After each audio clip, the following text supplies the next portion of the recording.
నీ ఫోన్ మీద ఉన్న స్క్రీన్ గార్డ్ క్లీన్ గా ఉంటుంది, కానీ నీ ఇంట్లో ఉన్న బైబిల్ మీద ఎందుకు అంత దుమ్ము పట్టింది? లోకపు వార్తలు చదవడానికి, సోషల్ మీడియా పోస్టులు చూడటానికి గంటలు గంటలు సమయం ఉంటుంది. మరి నీ ప్రాణాన్ని కాపాడే దేవుని వాక్యం తీయడానికి ఒక్క నిమిషం కూడా లేదా? బాప్తిస్మం తీసుకున్న రోజు నీ వాక్యమే నా పాదములకు దీపం అన్నావు. మరిప్పుడు ఆ దీపం ఆరిపోయి చీకటిలో ఎందుకు తడబడుతున్నావు?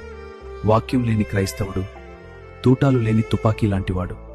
మరి ఇప్పుడు ఆ దీపం ఆరిపోయి చీకటిలో ఎందుకు తడబడుతున్నావు?